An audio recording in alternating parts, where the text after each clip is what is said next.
안녕하세요, 북스형 카페 여러분. 자, 오늘은 저번 시간에 이어가지고 조선 후기 때 수치제도 개편 관련된 내용을 이제 보겠습니다. 자, 이 수치제도 개편 관련된 내용은 대단히 중요하죠. 그래서 한 2년마다 한 번씩 나오는 부분이거든요. 그래서 조선 후기 때 이제 조선 전기 때 건국대전 체제가 붕괴되고 나서 새로운 이제 그 사회적 경제적 변화가 일어났잖아요. 그래서 이에 맞춰서 조세제도의 전면적인 개편이 일어났어요. 그래서 그 여러분들 알다시피 영정법, 조세제도는 영정법 실시됐고, 그 다음에 그걸 또 폐단을 바로잡기 위해서 비총법이 실시됐고요.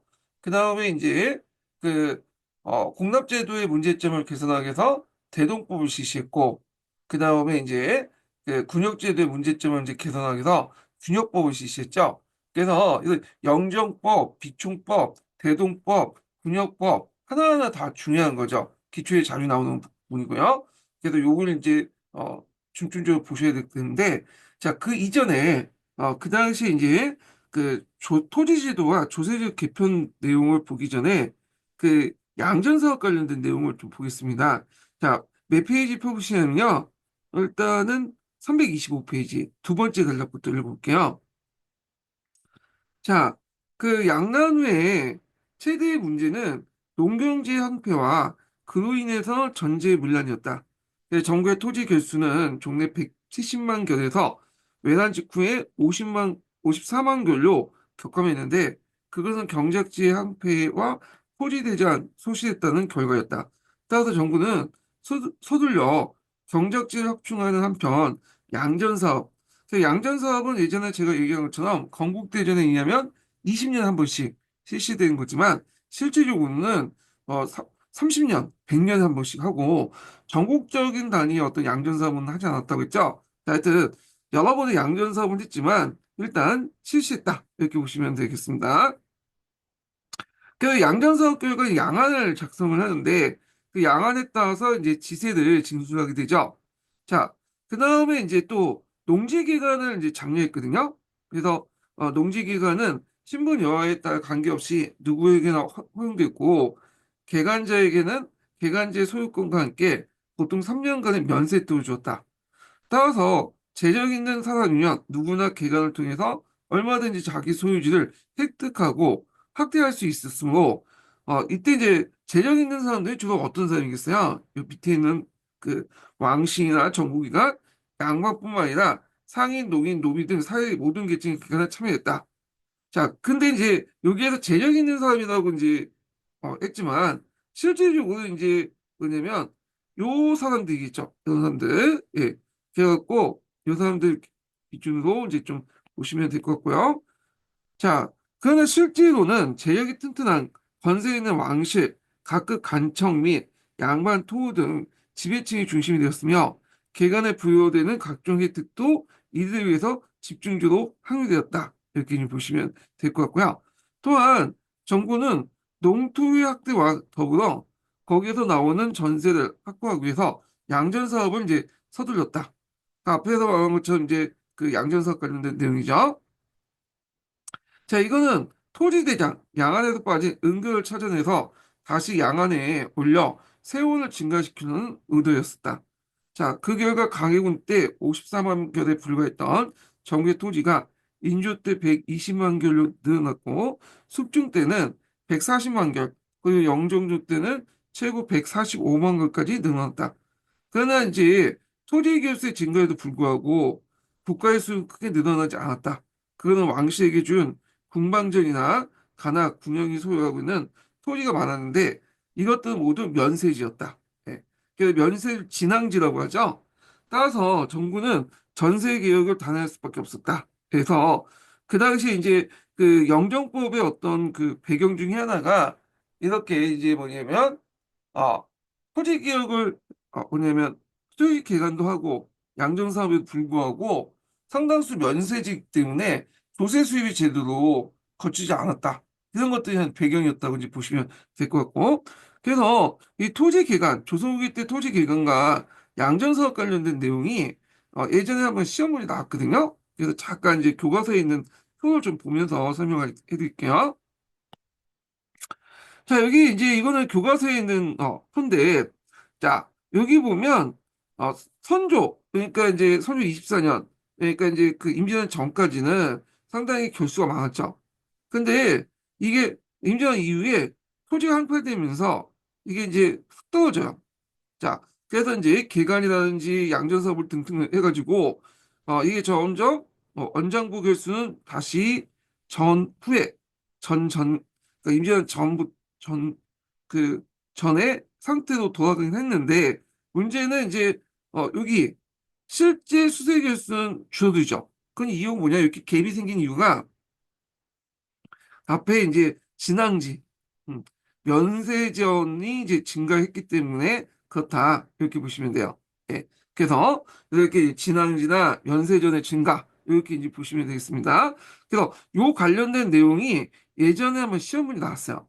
그래서 요거 좀 파악을 해 두시고요. 자, 그 다음에 이제 넘어가서, 그러면 이제 그 영정법 관련된 내용을 보겠습니다.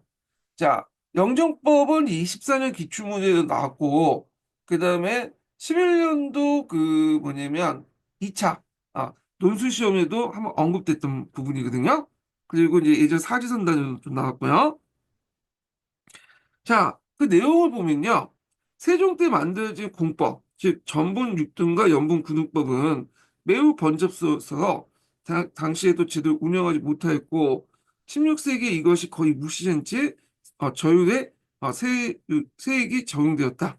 그래서 이제 요게 저율의 세율은 보통 4두에서 6두 정도 되거든요. 그래서 이제 이렇게 있고, 자, 근데 여기 좀 주의할 건 뭐냐면, 여기에서는 이제 영정법은, 여기 뭐, 전분 6등법, 연분 9등법 통쳐서 얘기하고 있는데, 실제로는 요 연분 9등법에 관련되는 거예요. 예. 그래서 연분 9등법은 9등급 나누고, 그래서 보통 하중, 하하, 단계가, 뭐냐면, 그, 4두에서 6두 정도 되거든요. 그러니까 요게 최하 단위로 이제 맞춰놓은 거죠.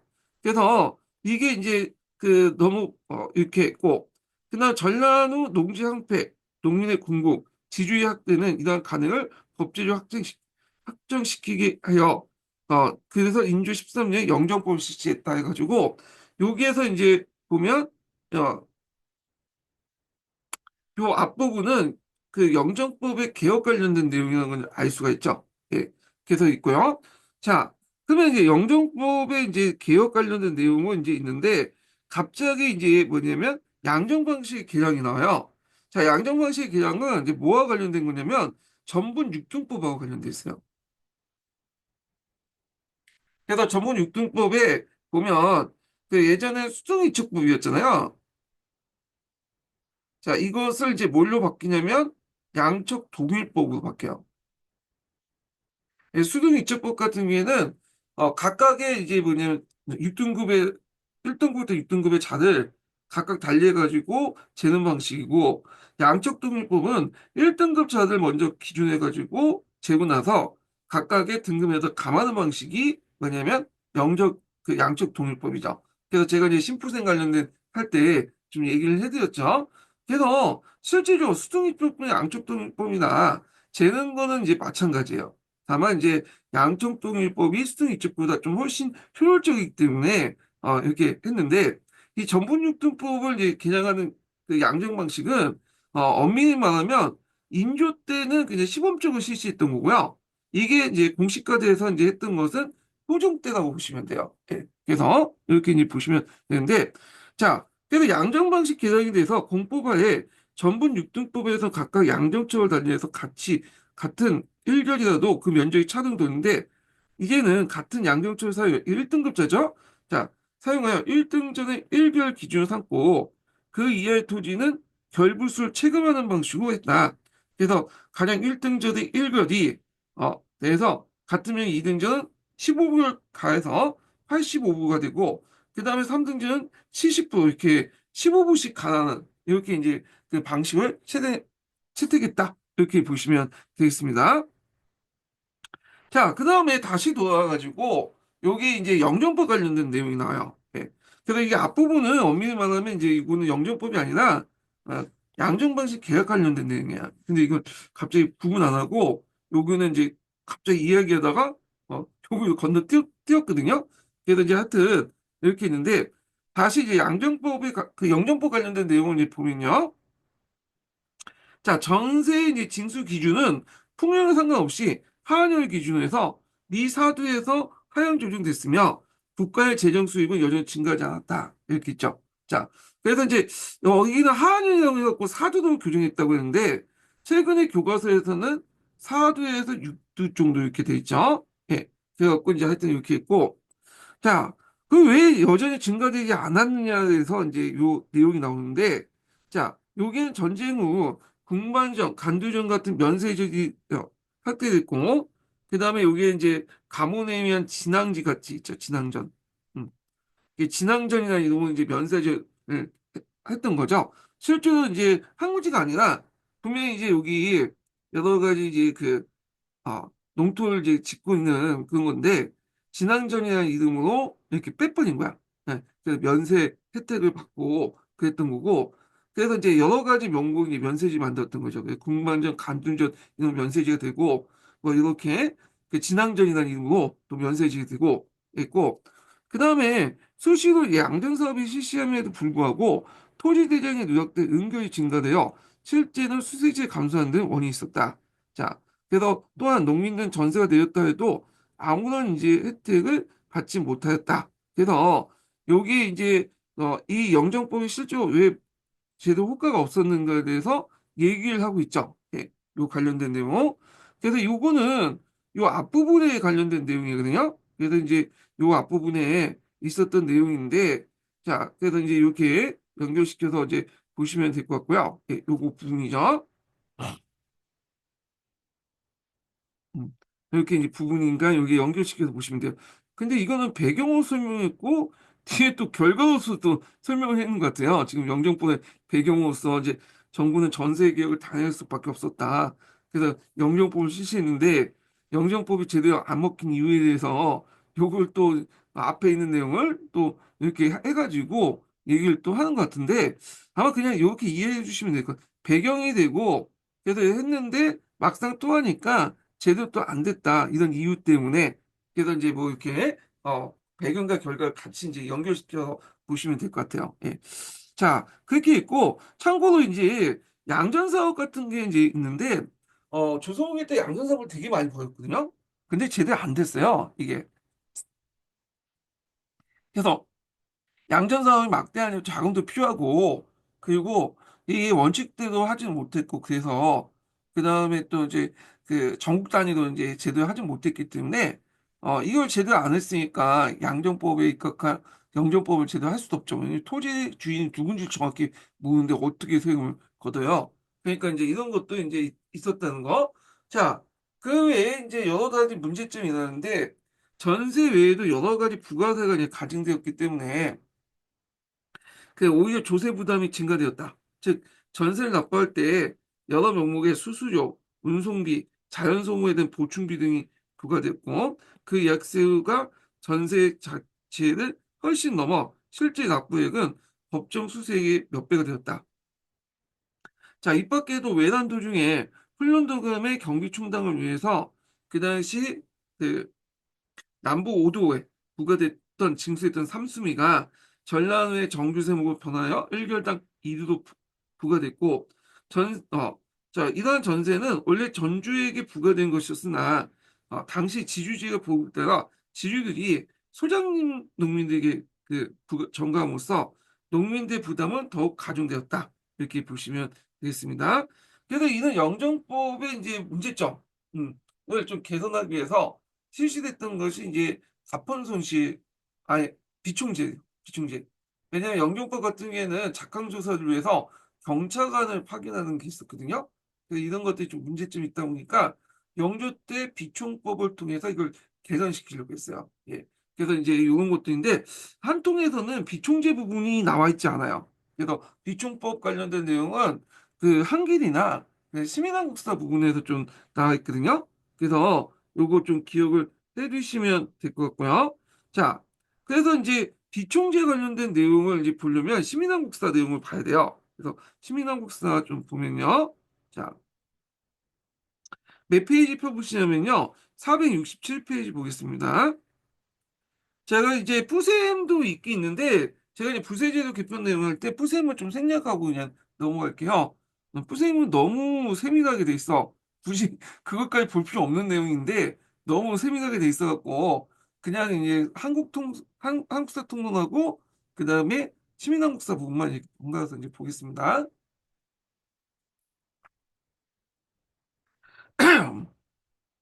자, 여기 보면 영정법 시행과 이제 비충법의 전환을 볼게요. 15세기 말부터 전세는 풍류와 관계없이 연분이 하진주 내지 하지야로 간등했고, 이거는 4두에서 6두도 간등했다는 거예요. 네, 그래서 여기가 6두고 여기가 4두겠죠. 그래서 이제 4두에서 20두 이런 세율 역시 4두에서 6두 고정되었다. 아, 그래서 이제 이렇게 있고, 참고로 이거는 영정법은 뭐 뭐죠? 아니, 이거는 이제 그 공법은 뭘 대상으로 하는 게 지세죠. 지세기 때문에 양반 지주들을 대상으로 해가지고 세금을 많이 걷어요. 그러다 보니까 이들의 이제 편의에 따라서 이렇게 하는 것도 있어요. 이렇게 4두에서 6두는 복잡한 것도 있고 계산하기 복잡한 것도 있고, 자, 하여튼 공법 시행 당시에 일결당 토지 생산을 강하게 책정했던 데다가 양전을 행하면서 지방 유력자들이 토지를 누락시키거나 그 다음에 이제 정전과 속전을 정확히 기재하지 않는 등 연분과 전분을 제대로 적용할 수 없는 문제상을 초래했기 때문이다. 자, 정전과 이제 속전 관련된 내용이 밑에 좀 볼게요.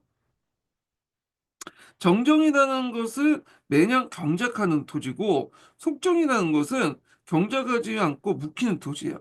그래서 우리가 이제 조선전기 때 연작상경이 돼서 매번 이제 토지하는 이제 그 뭐야 상경하는 그 토지만 생각하는데, 그런 토지도 있었지만 속전도 계속 남아 있었어요. 그래서 이제 용 토지들은 이제 일종의 묵히는 토지죠. 그래갖고 농사 안 짓다가 어느 정도 이제 묵혔다가 지역이 회복하고 나서 이렇게 농사를 짓는 그런 건데, 그런데 이제 이 정전과 속전을 명확히 구분해야지 이 세금을 거둘 수 있잖아요. 근데 왜냐면 정전은 세금을 거둘 수 있는 속전은 거둘 수 없죠. 그걸 명확하게 걷지 못했다는 그런 것도 문제점이 같고, 자, 더욱이 명종 때 직전법이 폐지되고 지주노제가 발달되면서 조세 수치에 대한 지주층의 반발이 또한 거세졌다. 그래서 이제 직전법이 폐지됐다고 했죠. 이 직전법이. 그래서 이때부터는 이제 전 지주 전호제만 낳게 되고, 그러면서 이제 그 당시 양반 관료들이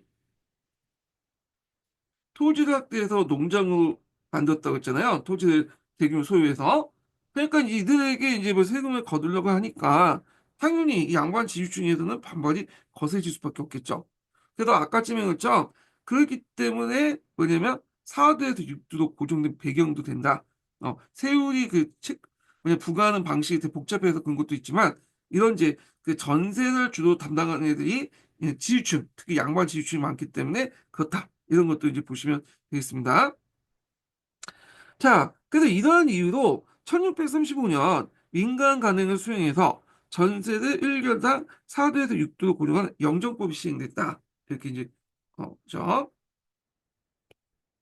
한편 임진왜란 이후에 농지가 황폐해져 전세가 거둘 토지가 크게 줄어들자 정부는 다시 양전 사업을 착수했다.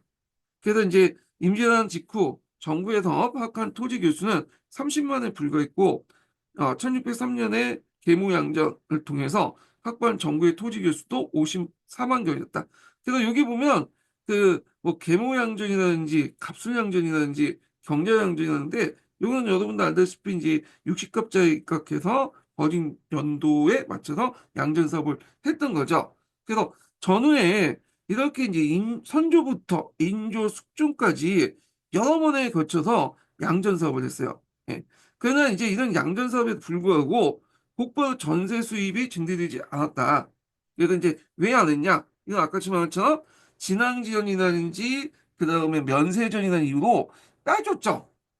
그래서 정부 양전 사업 이후에도 시행 후에도 왕실 국문에 속한 면세지와 가급의 진앙전을 용인해줬고, 그 이와 제외한 시기결에서도 전세를 거뒀으며, 이 중에 매년 입은 토지, 제를 입은 토지에 대해서도 조세를 면제해줬기 때문이다. 이렇게 이제 보시면 될 것 같아요.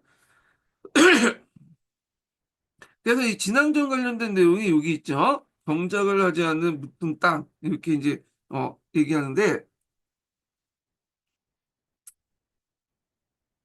이 묵은 땅도 있고 그 여기는 안 나와 있지만 이제 거기 뭐야 그 재해를 입은 땅도 진앙전이라고 해요. 여기는 뭐 따로 이렇게 설명하고 있는데 같은 뜻이에요. 예.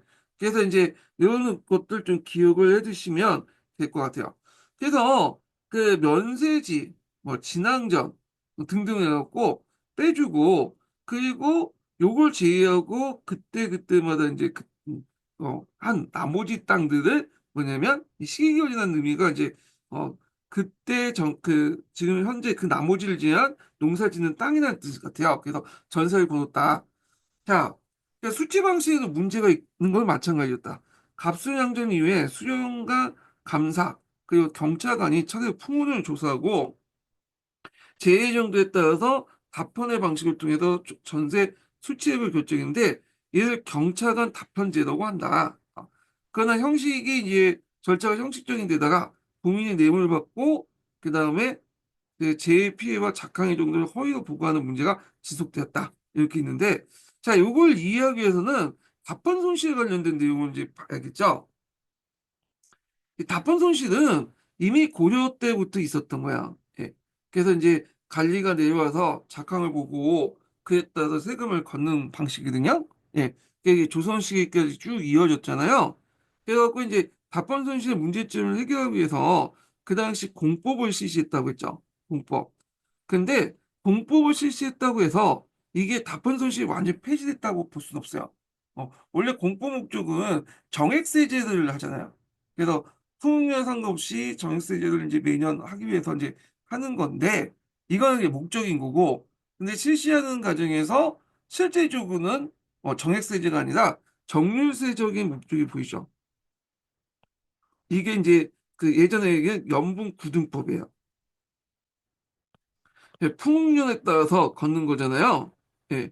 그래서 이제 이걸 좀 객관화시키기 위해서 추구기를 이용했다고 하는데 근데 이 추구기는 9년 단위까지는 적용되는데 그 밑에 이제 뭐냐면 면 단위까지는 적용이 안 돼. 그래서 이제 9년 단위에 이제 적용되었고 뭐 상한선과 하한선만 결정해 주는 거지. 여기 안에는 다시 뭐냐면 그 답변을 해갖고 판단을 하는 거야.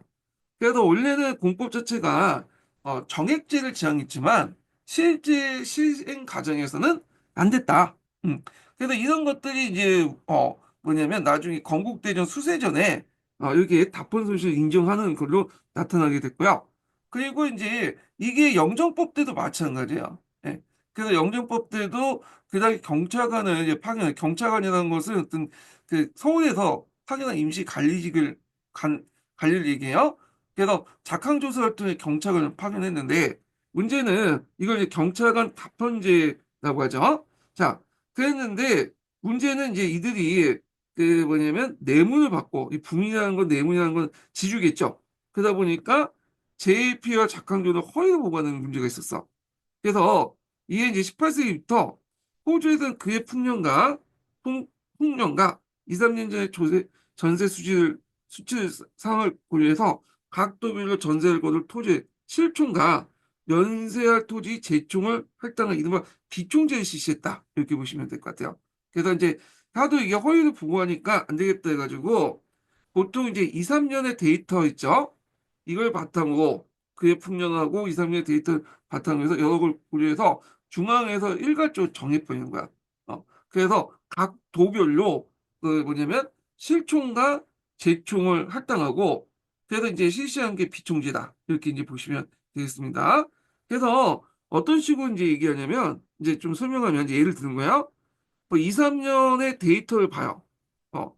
그러니까 전체적 데이터 보니까 한 2천, 음, 2천만 석은 거둘 수 있다. 이렇게 이제 나온 거야. 그래서 평균 데이터를 보니까. 그래서 이제 통행량을 좀 고려한 다음에 2천만 석을 이제 나눈 거죠. 각 도별로 이렇게 나눠요, 또. 그 경기도 같은 경우에는 예를 들어서 뭐 500만 석을 이렇게 할당을 해줘. 그러면 도의 감사가 또 밑에 있는 군현들에게 또 할당을 해주죠. 그래서 뭐 여기는 예를 들어 가평구는 20만 석, 뭐 양평구는 10만 석 등등등등등 이렇게 할당을 해준단 말이에요. 예. 그래서 여기에 맞게 전세를 거둬라. 이게 실총이에요. 그리고 실총과 함께 재총도 이렇게 이제 하는데, 그래서 재총 같은 경우에는 이제 예를 들어서 이제 2천만 석 중에 뭐 500만 석 정도는 재총을 할 수 있겠다. 그 당시 이제 풍력이 좀 든 것 같아서 그러면 500만 석에 입가해서 또 요걸 기준으로 해서 도로 나눠줘. 그러면 여기에서 이제 뭐 50만 석 정도 경기도에 하면 또 50만 석에서 뭐 여기에서 10만 석, 10만 석 이런 식으로 해갖고 재총을 결정해줘요. 그래서 이렇게 그 거둬들인 것을 실총과 그리고 이렇게 면세지 재총을 이렇게 도와 군연 단위로 이렇게 나눠주는 거야. 총액제 형태로. 그래서 이제 이런 식으로 해가지고 정해놓은 게 비총제다. 이렇게 이제 보시면 되겠습니다. 그래서 이런 비총제 목적은 아까처럼 검사관 답헌제 폐단을 보이자 수령에게 조세 감면권을 넘기고 중앙정부는 해당 연대 수치 총액만 관철하고 전세수의 안정적인 확보가 주요 목적이었다. 이렇게 이제 보시면 되겠습니다. 예. 자, 근데 이게 문제점이 있어요. 왜 문제점이 있냐면, 자, 정부가 여기 이제 풍년은 이제 고려하고 해야 하고, 여기에 전세 수치상을 고려해야 되는데, 문제는 이렇게 하려면 이걸 제대로 파악을 해야 되겠죠. 근데 이게 파악이 잘 안 되는 거야. 특히 이제 양전 사업이 엉터리도 하다 보니까 앞에 얘기했지만 양전 사업을 뭐 수시를 했다고 해도 이게 제대로 안 됐어요. 그러니까 정확한 파악이 안 되는 거야. 중앙에 올라온 데이터가 별로 없고 그 올라온 데이터도 정확하지 못하다 보니까 실제로는 어떻게 하냐면 그 재총은 실종은 더 많이 걷고 깎아줄 재충은 줄이는 방식으로 하는 거예요. 그 각도 내려보내면 여기에 맞춰서 총액을 맞춰야 되기 때문에 어떤 문제점이 나냐면 이걸 이제 백지 징세 같은 것들이 나요. 그래서 이제 항무지에 뭐냐면 그 세금을 걷거나 그 다음에 이제 또 토지가 없는 사람들 뭐 서울 조정에서 토지를 걷거나 그래서 이렇게 삼정의 문제라는 어떤 배경이 됐던 것이다. 이 비중제가 이렇게 이제 보시면 되겠습니다. 자, 하여튼 이렇게 있고 그래서 중앙정부 각도의 감사의 보고에 따라 매년 재입은 토지에 급제를 내려주는 대신에 수세해야 할 토지 일정을 확보함으로써 행정상의 번금을 줄이고 일정 액수를 경비를 확보하는 데 있었다. 자, 그 이후 이제 중앙정부는 대동사 군역, 노비 신공 등 각종 부세와 항목에도 총액제 방식을 했다. 왜냐 중앙정부 입장할 때는 총액제가 편하죠. 그 총액제라면 안정적 세금을 거둘 수 있잖아. 그리고 그 안정적 세금을 거뒀기 때문에 또 세액도 이제 결정할 수 있죠. 그래서 뭐가 가능하냐면 오늘은 양출 재입이 가능해요. 총액제를 실시하면서 얼마나 세수를 거둘 건지 예상할 수 있고 그렇기 때문에 그걸 이제 기반으로 해서 먼저 예산을 짜고 짤 수가 있는 거죠. 예.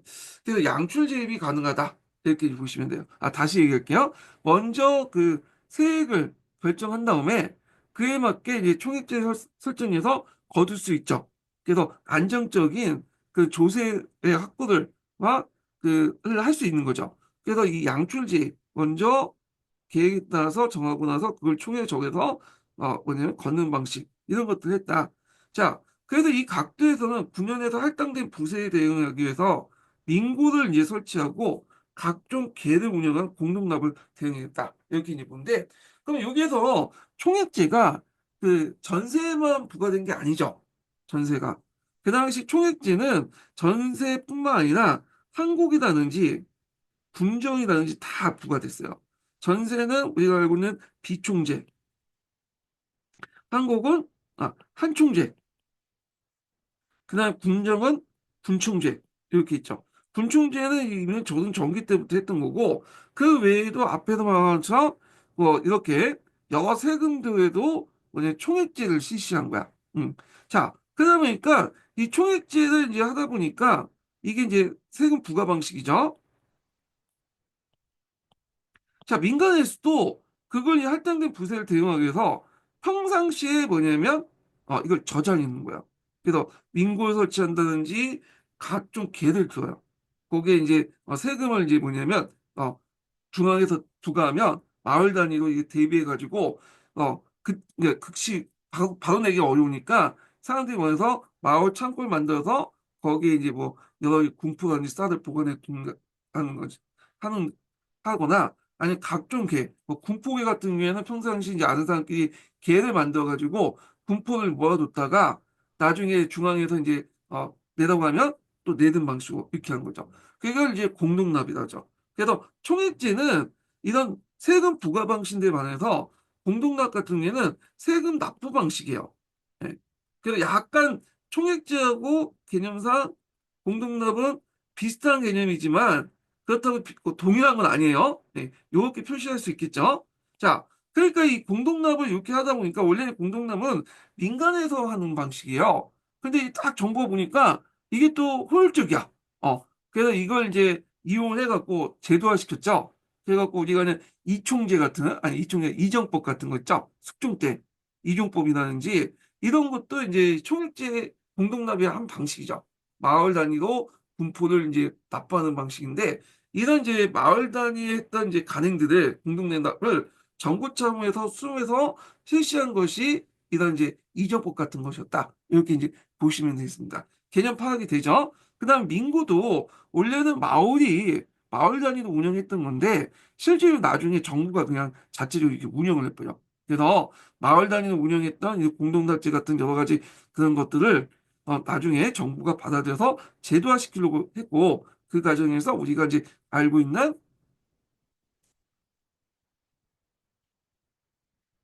숙종 대시 시장 이정법 같은 것도 실시했다. 이렇게 이제 보시면 되겠습니다.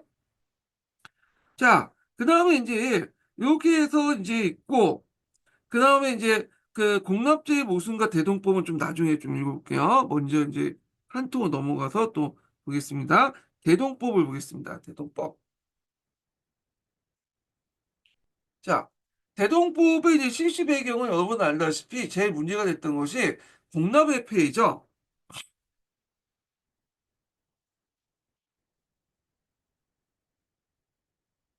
그래서 이제 이 당시 이제 방랑업자가 그 와가지고는 여러 가지 이제 뭐냐면 그 수익을 창출했잖아요.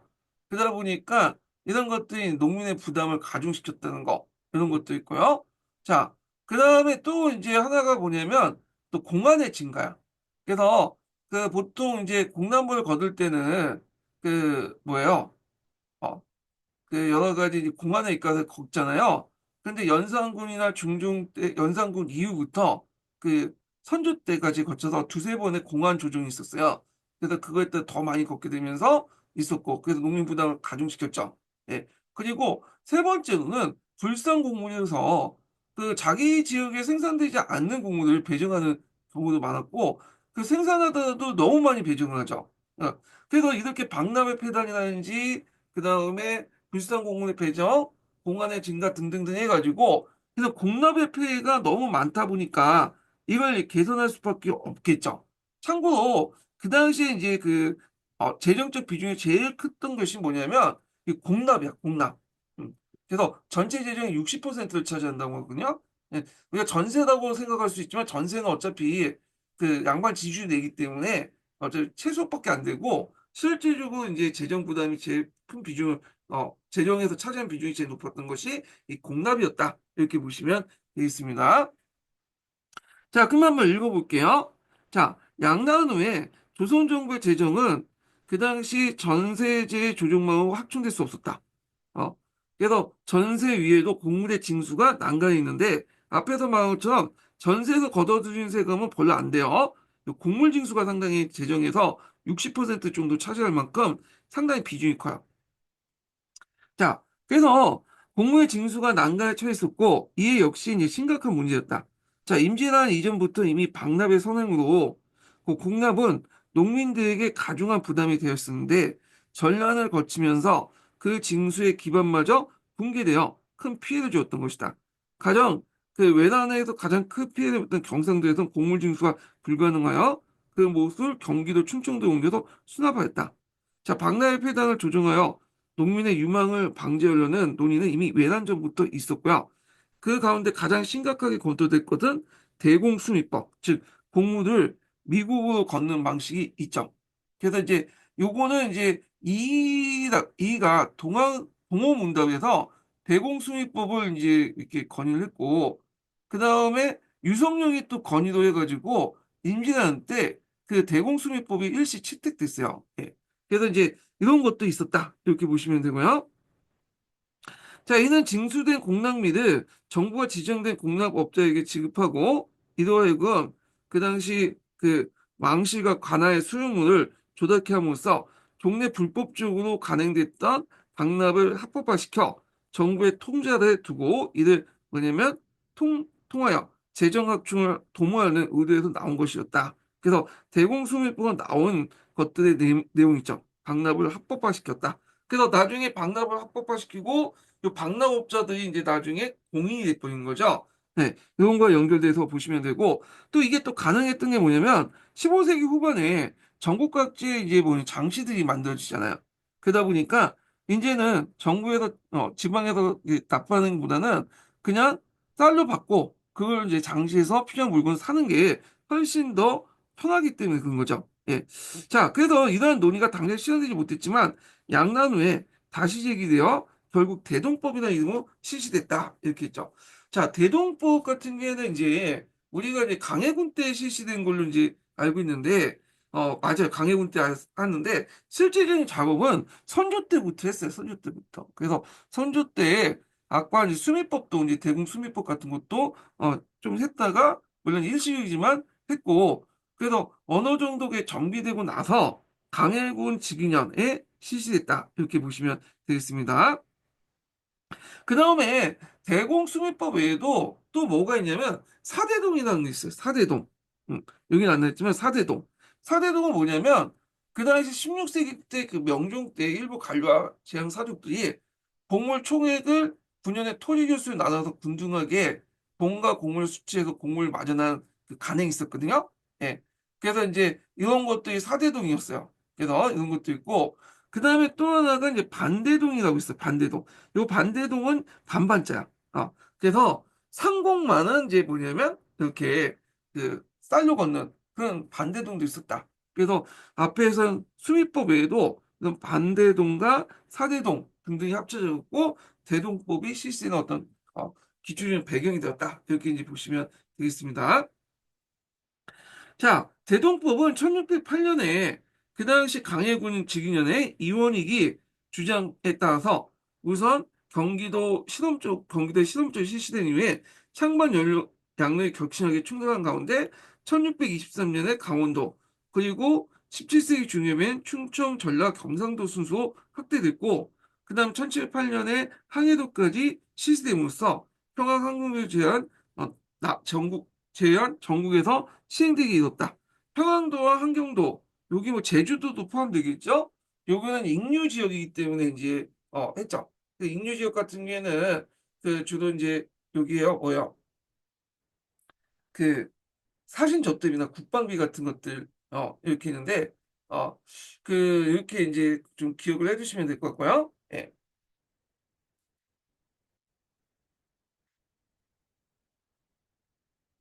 자, 그런 것들 내용을 이제 파악을 해두시면 되겠습니다. 예. 근데 책마다 이거에 대해서 이제 좀 약간 다르게 있어요. 이걸 제가 아까 예전에도 이제 좀 얘기를 했긴 했는데, 여기 보면 이제 항해도까지 실시됐으며 평항도 제한 모든 전국적으로 실시하게 되었다. 이렇게 있거든요. 근데 대동법은 이제 그 당시 여기 평안도 항경도가 이게 좀 복잡한데 책을 이제 좀 잘 읽어보면 이 심프쌤의 내용을 좀 보면 환경도와 항해도는 상정법을 실시했어요. 대동법이 아니라 상정법을 실시했어요. 요 밑에 있기도 하는데 이 상정법은 그 뭐냐면 쌀 대신에 여기 쌀이 벌써 생산이 안 되면서 포와 전으로 이렇게 납부하는 방식으로 이제 하는 것이 상정법이라고 돼 있거든요. 예. 그래서 이제 이런 것도 있고 그 다음에 이제 또 음, 이게 있고 그다음 평안도 같은 경우에는 수미법 같은 걸 실시했어요. 예, 수미법은 말 이게 뭐 쌀려 걷는 거잖아요. 그래서 이렇게 이제 항경도 항해도는 상정법, 평안도는 수매법인데 이 이름만 바꿀 뿐이지 요 밑에 보시면 이 대동법하고 별반 다른 게 없어요. 그래서 여기 보통 이제 교과서에서는 평안도 함경도는 뭐 그 익류 지역에서 빠졌다 뭐 이런 식으로 얘기를 하고 있는데 그거는 좀 잘못된 거야. 왜 잘못됐냐? 그걸 좀 설명하면 상정법이라든지 평안 그 뭐냐면 숭례법이 아니고 실제로 대동법을 실시했고 다만 대동법에서 보통 이제 유치미하고 상랑미가 있잖아요. 근데 이제 여기는 이제 뭐냐면 사신적대비나 그다음에 군사비도 이제 써야 되니까 유치미만 하고 상남리 비율은 하지 않았고 자체적으로 쓰는 거야. 그러니까 익류지역이라는 말은 대동법이 실시되지 않았다는 그 의미가 아니라 뭐냐면 그 대동법을 이제 거둔 세금 있죠. 그걸 자체적으로 쓴다는 거야. 중앙에 안 보내고. 그게 이런 익류지역이에요. 예.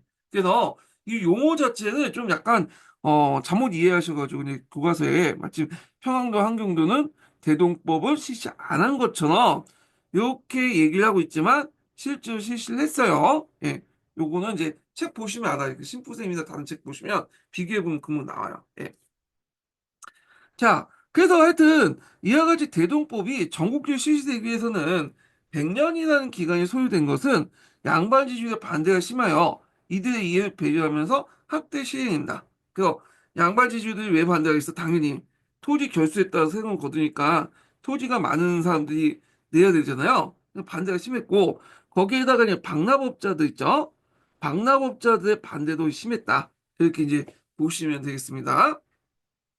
그래서 그걸 고려해서 100년이라는 기간이 소요됐다. 이렇게 보는데 보통 떤 제도가 시행되면 지금은 국방 이제 처리되고 그러잖아요. 근데 예전에 정근대 시대 때는 어떤 제도가 시행되면 이게 1, 2년에 곧바로 이제 전국적으로 실시된 게 아니라 보통 한 3, 40년 이렇게 걸리더라고요. 이건 100년 걸렸고. 그래서 뭐 이런 여러 가지 저항이나 조세 저항이나 아니면 또 행정 처리가 이제 전사되지 않다 보니까 이게 처리하기 좀 약간 많은 비용이 들었나 봐요. 시간도 걸리고. 그래서 하여튼 이런 것도 있고 참고로 공법도 40년 걸렸어. 공법이 발표하고 나서 이게 전국화돼서 이제 실시된 건 40년이나 세월이 걸렸거든요. 자, 그러면 이제 계속 읽어보겠습니다. 대동법에서 공무를 각종 현물 대신에 미로통이라 징수했고 가세 기준도 종전의 가오에서 토지 결수도 바뀌었다. 제가 이제 예전에 한번 대동법 관련된 내용을 좀 할 때 가세 기준에 얘기할 때 보통 이제 그 대동법은 그 요역하고 관련됐다고 했죠, 요역. 요역하고 그다음 공납은 동일해요. 크게 볼 때 요역의 일종의 공납이에요. 예. 그래서 이게 서로 연동돼서 움직이는데 요역이나 공납은 신분에 상관없이 호를 기준으로 거뒀어요. 호. 근데 이제 초창기 때는 이게 개정법이었다가 그러니까 호 중에 성인 남자가 많으면 많이 거뒀는데 이게 이제 나중에 세종 때 개정법으로 바뀌거든요. 그러면서 토지를 기준으로 이제 걷는 거야. 토지 결수. 그러니까 이제 호인데 호의 토지 결수가 많은 호가 많이 내는 방식이에요. 그래서 1등급에서 5등급까지 이제 하는 거죠. 근데 이 조선 전기 때 문제점은 이게 기준 자체가 예매한 거죠. 어, 호인지 토지 결수인지 예매해. 그래서 원칙상 토지 결수대로 이제 걷는 거지만 해석 여하에 따라서 이제 예전 개정법을 적용해갖고 호의 성인 남자식으로 이제 거둘 수 있는 거잖아요. 그러니까 이게 예민하고 이중적이기 때문에 이걸 안 되겠다 해서 이 호라는 것을 없애고 토지 결수로 통일시켜 버린 거야. 그래서 안전하게. 그래서 이제 요거 좀 기억을 해두시면 될 것 같고요.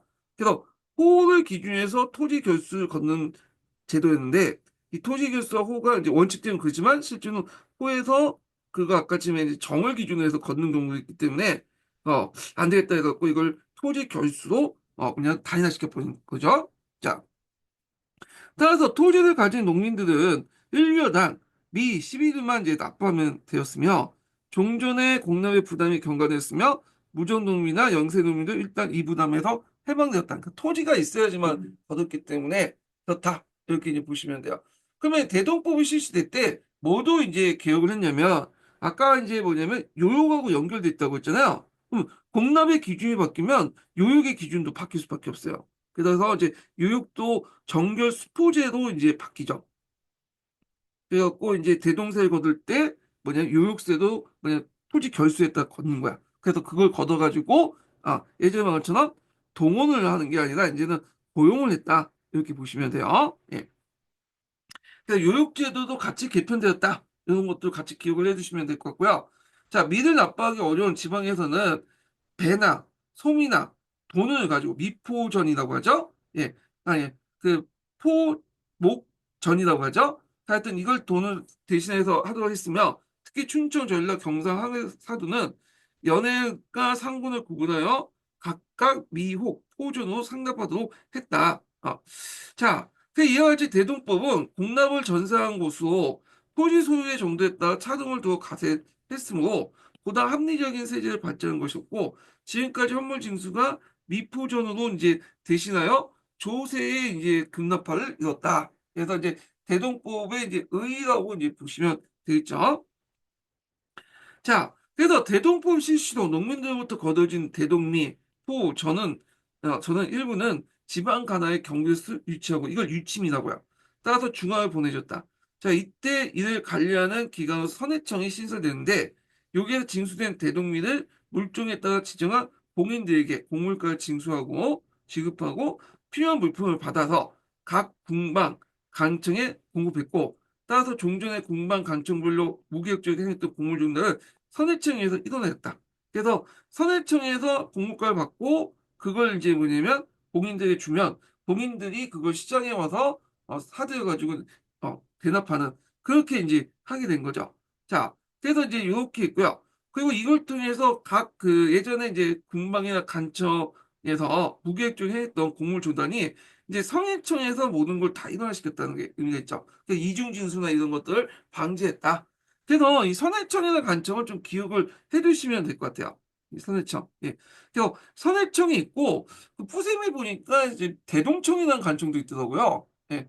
그래갖고 대동청은 이제 지방에서 이제 하는 거고 이걸 총괄하는 게 선해청인 것 같아. 그래서 이 상당민을 관리하는 게 선해청이고 선해청은 후에 이제 조선후기 때 주요 이제 경제를 총괄하는 그런 그 기관이 돼요. 그래서 선해청 이름은 좀 외워두시는 것도 좋을 것 같아요. 예. 자, 그 다음에 이제 대동법에 의한 조세 급납화는 어떤 영향을 줬는가? 이렇게 보면 첫 번째로는 상품화폐 경제 발달을 촉진시켰다. 그러니까 여기 촉진이라는 걸 보시면 돼요. 이 대동법 때문에 상품화폐 경제가 발달된 게 아니라 이미 이제 상품화폐 경제가 발달되고 장시가 이제 섰기 때문에 쉽게 이제 뭐 그 당시 쌀만 주고 돈을 주면 이걸 얻을 수 있잖아요. 여러 가지 필요한 물품들을. 그러니까 이제 대동법을 실시할 수 있는 어떤 조건이 됐던 거고요. 그 다음에 두 번째로는 대동법이 시행됨에 따라 공인들이라는 것은 이제 예전에 방납업자들이 이제 주로 공인들이 됐거든요. 이 사람들은 이제 간상이죠. 그러니까 대동법 이후에 만들어진 상인 집단이야. 자, 그래서 하여튼 이 공인들이 정부로부터 대가를 받고 간청 수용을 조달하게 되었으므로 유통경제가 발달되고 상업자본이 형성됐다. 이렇게 이제 보시면 되고요. 상업자본이라는 것은 이제 유통을 통해서 자본이 축적되는 그 자본을 산업자본이라고 하죠. 그래서 우리가 이제 뭐 하이마트, 야, 뭐 하이마트 요즘엔 잘 안 가더라고요. 그래서 그 뭐야 쿠팡 이런 것들 다 산업자본이고 그다음에 반대로 이제 상업자본이라는 게 산업자본. 상업자본이라는 건 자기가 직접 생산을 해가지고 하는 자본 형태가 상업자본이에요. 상업자본. 네. 그래서 뭐 LG, 삼성 이런 것들이 산업자본인데 그래서 초기 때 자본주의가 나온 건 상업자본이죠. 그래서 나중에 상업혁명 이후에 산업자본으로 이렇게 바뀌어지는데 우리나라에서는 이 조선기 때 상업자본은 나타나는데 산업자본은 아직까지 나타나지 않았어요. 다만 이제 독립된 수공업자들이 뭐 했다. 지금 맹함한 이제 좀 보이는 것 뿐이죠. 예. 자, 하여튼 이게 있고, 자, 그 다음에 대동법 실시도 해갖고 또 어떤 거 있냐? 공인의 주문을 받아서 수요품을 생산, 수공업도 활기를 떴다. 활기를 띄었다. 그래서 이제 이들 공인의 상업자본의 성장은 수공업자의 상품 생산업자의 변신은 그 당시 조선 후기 때의 사회경제 발전의 일본을 보였다. 그래서 상업자본가로서의 성장과 수공업자의 상품 생산조의 변신은 조선후기 때 사회경제의 발전을 일면 나타났다. 자, 이거는 이제 좀 봐야 되는데 이때 이제 했던 방식이 선대제죠. 그래서 공인들이 이제 선대제 형태로 뭐냐면 수공업자들을 예속화시켰다. 왜냐면 공인들 입장일 때는 값싸게 납부를 해야지 그걸 이제 왜냐면 이익을 챙길 수 있잖아요. 예를 들어 갖고 이제 뭐 100만 원을 이제 받았으면 이걸 가지고 물건을 사서 이제 납부를 하는데 그 중간 마진을 얻기 위해서는 뭐냐면 공급을 독점할 필요가 있겠죠. 그러다 보니까 선대진 시스템을 해서 이거는 이제 공급망을 독점을 해가지고 납부를 하면 단가 후려치기 돼가지고 뭐 원래 90만이었던 걸 80만 원 정도의 비용으로 이렇게 납부하면 20만 원은 자기가 갖는 거잖아요. 예. 그래서 이런 식으로 해가지고 그다음에 산업자본가로 이제 됐던 그 공인들은 이 뭐냐면 그 당시 이제 선대지 형태로 해갖고 공급망 독점을 통해서 안정적인 이제 뭐냐 수공업 제품들을 받을 수 있고 그걸 통해서 마진을 극대화시켜가지고 뭐냐면 많은 이득을 챙길 수 있다라고 보시면 되겠습니다. 그래서 이런 것들을 좀 같이 기억을 해두시면 되겠고요. 자, 그래서 이제 이 내용들 보시면 되고, 근데 대동법이 그러면 다 좋았냐? 그건 아니죠. 그래서 그 당시 이제 대동법은 이제 뭐가 문제가 있냐면, 일단은, 여기 교과서에 나와 있지만, 상국만 대상으로 한 거야, 상국만. 그래서 반대동이라고 아까 지금 얘기했죠. 그래서 반대동에서 상국만 대상으로 이제 그 쌀을 받았다고 했잖아요. 그래서 별공, 그 수시로 걷는 거와 그 다음에 진상 이런 것들은 계속 뭐냐면 선물로 걷었어요. 예. 그래서 이제 있고 이 진상이 상당히 이제 약간 문제가 있었죠. 그래갖고 이 진상 같은 경우에는 왕신한테 바쳐야 할 여러 가지 먹거리를 제공해 주는 건데 그 당시에 냉동 기술이 발달하지 못하다 보니까 많이 썩고 문제가 생겼어. 그래서 이제 진상 납품이 되게 힘들었다고 그래요. 그래서 지금도 그 참 약간 진상이란 말이 그런 식이죠. 좀 약간 그 사람들이 좀 뭐랄까 오타쿠? 아니 오타쿠가 좀 사이코 같은 애들 좀 진상이라고 하잖아요. 예. 자, 하여튼 뭐 이렇게 있고 자, 그 다음에 원래는 이제 대동새는 지주들한테 붙는 거죠. 근데 실제로 나중에 가면 소작인들에게 있거든. 그래갖고 이제 이렇게 있고 그 다음에 18세기 후반에 들어가면 상남미가 매년 증가하는 지방 유치미가 부족해요. 그래서 원래는 5대 5로 해가지고 해서 여기 중앙에 올리고 여기 지방 재정을 쓰는 건데 요게 이제 계속 올라가고 요게 떨어지거든요. 그러면 지방 재정을 이제 메꾸려면 어떻게 됐어요? 그걸 이제 메꾸기 위해서 여러 가지 잡세, 무명 잡세, 세금도 없는 그러니까 법률에 명시돼 있지 않은 무명 잡세를 부과하게 된 거죠. 예. 그래서 이제 이런 문제점이 났다. 이렇게 보시면 기억을 정리해 두시면 될 것 같고요. 자, 그러면 이제 요거 관련돼서 시민화국사 보겠습니다. 자, 요게 이제 그 시민한국사 그 배경이 나와요. 대동법 배경. 그래서 이제 쭉 나와 있는데, 내용을 좀 볼게요. 자, 요거 하기 전에 첫 번째 인증번호 알려드리겠습니다. 첫 번째 인증번호 80번입니다. 첫 번째 인증번호 80번이에요.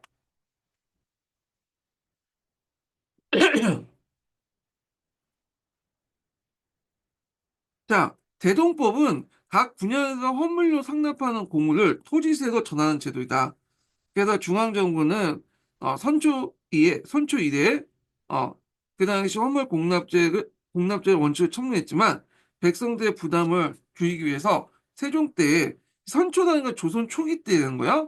세종 때의 일부 대납을 허용해주는 한편 세종 때는 각종 구역을 동원의 불길을 후원하기 위해서 승려의 대납을 공인했다. 이렇게 했죠. 그래서 이제 포생 같은 경우에는 대납하고 방납을 좀 구분시켰죠. 대납은 어쩔 수 없이 필요에 따라서 이제 하는 거고 이거는 뭐냐 백성들이 원해서 했던 거고 근데 이제 방납 같은 경우에는 백성이 원하지도 않는데 그냥 자기들이 죄송합니다.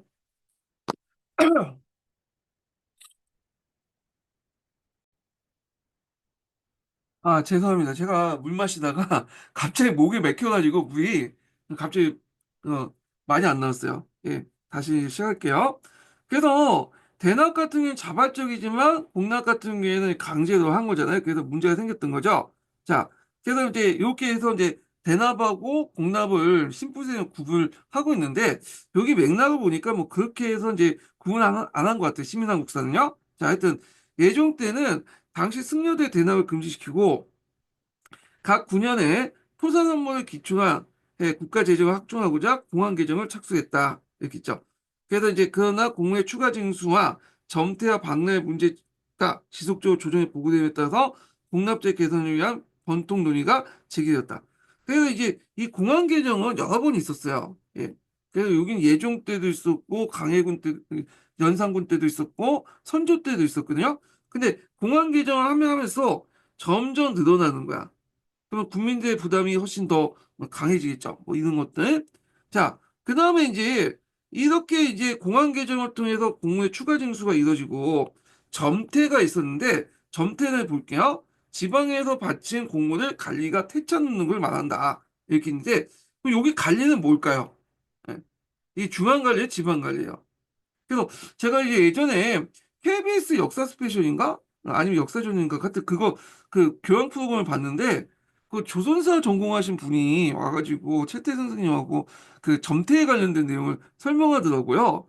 그래서 아 여기 보니까 이렇게 돼 있더라. 그러니까 이제 그 당시 백성들이 인삼을 이제 갖다 바치는데 지방 간청에 지방 수령이 이걸 거부한 거야. 그래갖고 왜냐면 인삼의 품질이 떨어진다. 그래갖고 대신에 이제 뭐냐면 요 박납업자들 소개해서 요길 통해서 바쳐라. 이런 식으로 이제 한 거죠. 이걸 이제 점태라고 설명을 하고 있던데 이거는 보증이 잘못된 거야. 왜 그러냐면 예전에도 말했지만 이 당시 공납이라는 것은 그 9년 단위도 부과되는 거예요. 그래서 9년 단위 부과해갖고 수령이 그걸 이제 호 단위로 나눠주면 호 단위 호에서 이제 그걸 가져가서 수령이 취합해가지고 중앙에 갖다 바치는 게 뭐냐면 공납이거든요. 근데 이제 일단 집안 이 변태는 어디에서 일어나냐면 수령이 백성이 수령한테 갖다 바치는 데서 일어나는 게 아니라 9년에 이제 그 아전들이 중앙에 올라가잖아요. 그 중앙에 이제 공무원의 창고가 있어. 거기 그 박나물 그 공나물 갖다 모셔놓는 그 쌓아놓는 창고가 있는데 거기 창고에 있는 관리들이나 그 몸종들이 이걸 보고 점태를 한 거야. 안 받겠다고.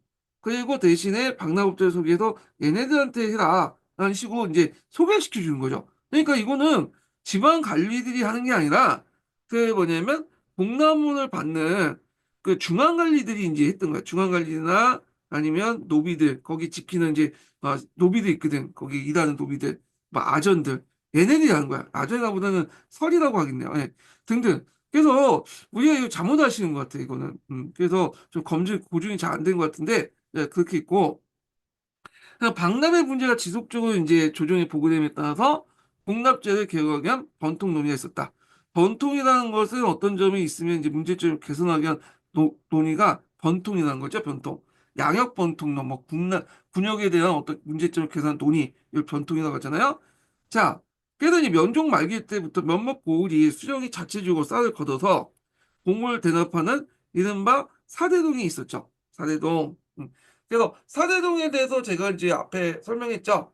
어, 그래서 그 당시 일부 관료들과 재향사족들이 곡물 총액을 분연의 토지 교수를 나눠서 균등하게 돈과 곡물 수치에서 곡물 마련한 사대동이 있었다. 이렇게 보는데 앞에서 말했죠. 분연의 토지 교수를 나눠갖고 분등하게 이제 백성들에게 나눠가지고 걷어들인 제도다. 이렇게 보시면 돼요. 자, 그래도 있고 임진왜란기대는 곡물 일제히 쌀고는 대공수미법을 일시적으로 시행했어요. 그 앞에서 얘기했지만 이 대동법은 그 당시 이제 강해군 때 실시된 걸로 알고 있지만 그 전반적인 작업은 그 앞에 선조 때 된 거예요. 선조 때. 선조 때 유성룡의 권위를 받았고 일부 일시적으로 또 수미법을 실시했고 이게 이제 제도적으로 정착되고 확정된 것은 그 강해군이었다 이렇게 보시면 돼요. 그 예전에 강해군 관련된 영화를 볼 때 강해군이 대동법에 대해서 적극적으로 추진하는 모습들을 이제 보이고 있는데, 좀 고증이 잘못된 것 같아. 그 대동법 자체가 그 자기 아버지 선조 때 실시했던 거고, 막상 그 강해군은 그 보고를 듣고, 그거 꼭 실시할 필요가 있냐라고, 뭐냐면 방문한 적이 있어요. 조선왕조 실록에 나와. 그렇지만 선조가 계속 했기 때문에 해야 된다 해갖고 그래 하면서 의아하면서 그래서 알았다면 도장만 찍어주는군요. 적극적인 거보다는 영화는 좀 각색됐고 좀 약간 가장됐던 거고 강해군은 그때 소극적이었어요. 그걸 뭐 굳이 할 필요 있냐는 태도를 보였거든요. 뭐 하여튼 중요한 건 아니고 자 이처럼 헌물 공납제를 종속시키는 어려운 대내적인 요인을 중축되면서 강해군 즉위년에 경기선해법을 이제 시행되었다. 그래서 경기선해법이 이제 있는데 경기선해법은 뭐냐? 선해라는 말은 원래 대동법의 뭐냐면 명칭이 선해법이었어요. 근데 나중에 대동법 바뀐 거예요. 이거는요. 자, 그래서 선해법은 대동법이라고 보시면 돼요. 경기선해법은 헌물 공납제 폐단을 1차적으로 개선하는 데 근본적인 목적이 있었지만 전란 후에 잦은 명사신의 접대와 상능력을 동원하는 데 경기도 국민이 부담을 줄이기 위해서 차원에서 고려한 조치기도 했다. 그래서 이제 이렇게 헌물 공납제의 폐단도 있었지만 그 외에도 명사신의 접대, 상능력에 동원되는 경기민의 부담 이런 것도 있죠. 상능력이라는 건 뭐냐면 능은 뭐죠? 왕의 묘지죠. 왕이나 왕비의 묘지를 능이라고 하잖아요. 근데 이 능을 짓기 위해서는 막대한 인력을 동원해야 돼요. 저는 경기도일 때 이제 이렇게 능을 조성하기 때문에 경기도민들을 이제 뭐냐 동원해갖고 짓는 거잖아요. 근데 이런 것들이 부담이 크니까 예, 그래서 이제 이게 요역이잖아. 예, 그래갖고 이 요역에 이제 앞에서 말처럼 같은 이제 공납도 요역이죠. 그러니까 이제 요걸 부담을 많기 때문에 같은 뭐냐면 공납 요역의 일종의 공납도 좀 약간 낮춰주기 위해서 여기 요역이 너무 부담이 크기 때문에 요역의 일종의 공납을 좀 이렇게 부담이 높은 대신에 좀 공납에서 좀 깎아주기 위해서 그렇게 했다 이렇게 보시면 되겠습니다. 자, 그 다음에 이제 넘어가서 이렇게 읽어볼게요. 경기선해법 그 효과가 매우 컸으나 곧바로 전국의 학대 시행되지는 못하였다. 그래서 이제 인조반정 직후에 강원도, 충청도, 전라도 3도 대동법을 시행했으나 그 당시 시행 당시 감옥으로 인해서 대동미 수치가 어려움을 꺾자 결국 강원도만 유지시켰다. 충청도와 전라도에서는 대동법 시행 무역에는 그 당시 지휘층의 반발로 조정의 찬반 논의가 이어졌고 인조 때 강원도, 호종 때 충청도와 전라도 해안가, 현종 때 전라도 내륙 지역, 숙종 때 경상도 항해도도 조금씩 시행 범위가 확대됐고 검기 선해법이 시행된 후에 1708년에 항해도의 상정법이 시행되기까지 100년이라는 시간이 소요되었다. 그래서 언제 어떻게 실시되는가를 다 외울 필요 없겠죠. 예. 그래서 이제 여기에서는 강해군 때 실시해가지고 경기도부터 실시해서 숙종 때 그 당시 항해도에서 상정법을 시행했다. 그래서 상정법이라는 것은 이제 앞에서 얘기한 것처럼 그 당시 이제 쌀 대신에 쌀이 없으면 미포연을 이제 걷는 것이 이제 뭐냐면 상정법이죠. 네, 이런 것들 이제 보시면 될 것 같아요. 예. 그래서 이제 이런 내용도 있고 자 상정법은 밑에 있죠. 강원도, 함경도, 항해도 같이 토지가 상대적으로 척박한 지역에 보울블로 고려해서 토산연물 대신에 쌀과 포목 같은 이런 걸 거두는 제도다. 예. 그래서 이제 이런 내용들 좀 기억을 해두시면 되겠습니다. 그렇지만 상정법은 대동법과 동일한 거예요. 예. 그래서 이제 앞에 이제 교과서라든지 그다음에 한통이라든지 상정법, 대동법의 큰 범주에서 얘기를 하고 있잖아요. 예. 그래서 이게 좀 눈여볼 게 한경도도 이제 걷었다는 거죠. 한경도도. 예. 그래서 한경도가 빠졌다고 하면 이게 틀린 거고 그 다음에 이제 평안도라도 있죠. 평안도. 평안도도 수미법이라는 이름을 거뒀어요. 그러니까 수미법이나 상경법이나 다 대동법하고 별반 차이가 없어. 똑같아. 어. 그래서 이제 이런 내용들 좀 기억을 해두시면 되고 그래서 뭐 여기 한경도, 강원도 상경법을 실시했고 그래서 한경대 상경세는 상경청이 일괄적으로 나쁜 개정을 만들어줬고 상경법이 뭐냐면 추가 시행되고 개정안이 마련될 때까지 가지고 보냐면 동무의 토지세는 18세기 중반까지 지속되었다고 볼 수 있다. 이렇게 이제 보시면 되겠습니다. 예.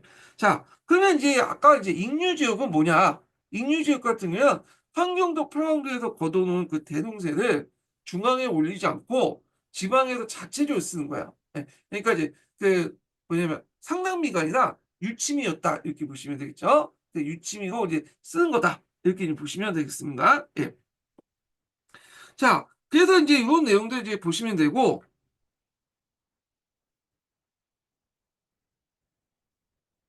자, 대동포의 수출은 시행 초부터 도마다 차이가 보였지만, 대동포의 학대 시실이 되면서 점차 12도로 고정되었다. 이거 좀 외워두세요. 예.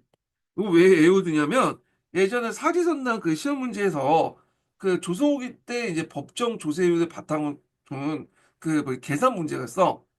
그래서 그 계산할 때 그 대동세도 이제 염두에 둬야 되거든요. 하여튼 이렇게 있고, 또한 내륙 산간 지역에선 포목으로 대답을 했으며 1678년 상평통보 이것도 외워두셔야죠. 요거는 요 뒤에 이제 화폐와 관련돼서 좀 기억해야 되는데 숙종 때 상평통보가 이제 뭐냐 전국적으로 사용됐던 화폐죠. 예전에도 뭐 화폐가 있었긴 했지만 이게 전국적으로 사용되지 못했잖아요. 자, 그래서 이제 동정납도 이제 허가됐다. 그래서 농민 입장에선 토지 1결당 12도의 대동세를 내면 그만이었기 때문에 선물 직접 구해서 바치거나 방납업자들에게 비싼 대금을 취할 부담에 벗어날 수 있었다. 그 다음에 정부 입장에서도 전세뿐만 아니라 공납을 토지세도 일간 수취함으로써 그 당시 국가 세입의 전반을 미리 예측할 수 있는 여건이 마련됐다. 그래서 이제 여기에 보면 이제 점점 조선후기 때 이제 18세기에서 19세기로 걸어가면서 여러 가지 수치적 개편이 일어나잖아요.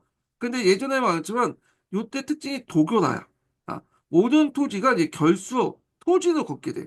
토지. 그래서 이런 것들 이제 원래 토지는 전세만 걷는 거죠. 전세만. 음. 근데 수치제도 개편을 통해서 그 당시 이제 뭐냐면 전세로 걷는 그 인이나 호로 걷는 이제 뭐냐면 분역이나 그다음에 이건 대동이 어 대동법이죠. 다 이게 뭐냐면 아까처럼 그 토지 결수로 걷게 되죠. 예. 그래서 이제 물론 이제 여기는 인 같은 경우에는 군포를 걷지만 결작에서 토지 결수도 있는 거잖아요. 예. 그래서 이렇게 그 전세 외에도 그 당시 군역이라든지 그 당시 공납이라든지 다 이 토지 결수의 기준에서 상당히 거뒀다. 요걸 이제 하는데 이걸 이제 뭐라고 얘기하냐면 정결세라고 해요. 정결세. 이렇게. 그래서 이제 토지의 정결세고 거기다가 이제 총액세가 실시되잖아요. 총액세 중에 그 부족한 부분이 있죠. 그러니까 이제 그 부족한 부분을 어디에 매기냐면 이 토지에 부과해버려. 예. 그래서 이제 뭐냐면 요게 입각해서 절교세와 총액세 부족한 부분을 도교에 부과했기 때문에 그 당시 세금은 어떻게 계산하냐면 결가를 기준으로 해서 세는 거야. 19세기 들어가면. 그래서 결가는 뭐냐? 그 당시 이제 1결당 어, 내야 할 세금을 말해요. 그래서 이걸 돈으로 또 뭐냐면 한전하죠. 그래서 1결당 내야 할 세금을 돈으로 한전해 갖고 내는 걸 결가다. 이렇게 이제 보시면 돼요. 예. 그래서 이제 요 용어도 좀 기억을 해 두시면 돼요. 그래서 다시 정리하면 18세기에서 19세기 되면서 도교화가 되면서 토지에 세금이 집중되는데 전세는 당연히 토지에서 내는 거고 그 군역제도 그 군포를 내는 그 군역제도 이게 군역제도인가? 잠깐만. 군역법도 그 앞에 결작이라는 이름으로 이제 토지를 내는 것도 있죠. 그다음에 호를 단위로 대등법에서 토지를 내고 요역도 토지를 내죠. 토지 결세에. 그래서 이렇게 해서 이제 정식 세금들이 이제 인이나 호를 기준으로 하는 세금들이 뭐냐면 전세와 함께 토지 결세에 집중되는데 이걸 정결세라고 하고 그다음에 여기다가 총액제 부족한 부분들 도교화 시킨 거. 그래서 이때 당시 19세기는 이런 것들 합쳐서 이렇게 해서 정결세 총액제 부족을 넣어서 총 계산을 해가지고 그 결가라고 부르는데 결가라는 거는 결당 1결당 내야 할 세금을 그 뭘로 돈으로 한정해서 내는 것을 결가라고 한다. 이렇게 기억을 해주시면 되겠습니다. 자, 하여튼 내용을 다시 볼게요. 자, 그래서 정부 입장에서는 정세뿐만 아니라 공납을 토지세 일간 수치함으로써 국가 세입 전반에 미리 예측할 수 있는 여건도 있다. 그래서 총액제와 함께 이런 도교가 왜 했냐? 이거는 그 미리 예측할 수 있기 때문에. 그래서 미리 예측해갖고 뭘 가능하다? 양출 재입을 가능하다. 이렇게 보시면 돼요. 왜냐하면 사람은 도망가잖아. 근데 토지는 도망갈 수 없죠. 그러니까 토지에 납부하는 게 훨씬 더 편한 거야. 그러니까 안정적인 세수입도 이제 마련할 수 있고요. 자, 그래서 이제 대동법이 전국적으로 확산된 18세기 이후 정부는 한 해에 수취할 수 있는 세입 규모를 대략으로 파악해서 중앙재정과 지방재정의 회계정보를 작성하고 관리했다.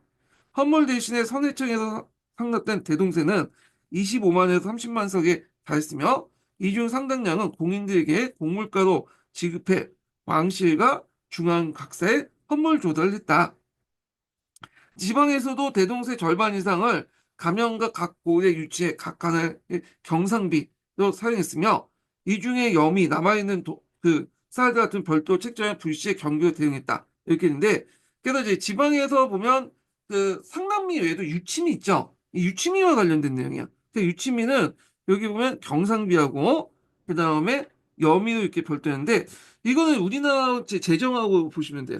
재정하면 맨날 본 예산이 있고 어, 추가 예산이 있잖아요. 그러니까 이제 본 예산은 경상비고 그다음 추가 예산은 염이라고 이제 보시면 되겠죠.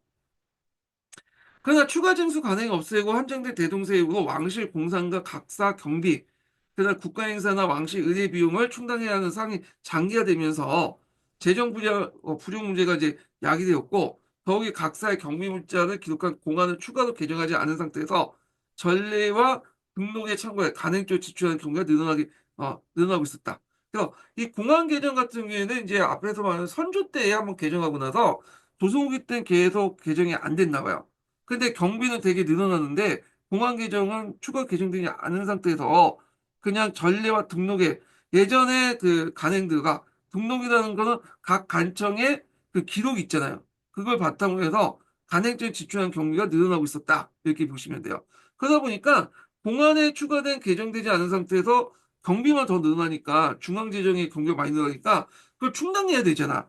그러다 보니까 이제 어떻게 돼? 지방에서 있는 유치미까지 끌어다가 충당을 하게 되고 지방에서 이제 유치미가 없다 보니까 또 지방에서는 여러 가지 이제 그런 법정 외에 이런 무명 잡세까지 걷어대면서 하면서 문제가 생겼던 거죠. 이런 거가 좀 연결돼서 이제 보시면 될 것 같고 요거는 이제 뭐 뒤에 부분은 각자 보시면 될 것 같아요. 요거는요. 예. 그래서 이렇게 이제 보시면 될 것 같고요. 그 다음에 넘어가서 군역법 관련된 내용을 보겠습니다. 군역법. 군역법도 이제 요거 되게 중요하죠. 예. 그래서 요것도 시험 문제 예전에 한번 나왔던 건데, 자, 그래서 이제 군역법에 이제 그 관련된 내용은 좀 쉬었다가 진행을 하겠습니다. 이 부분은요.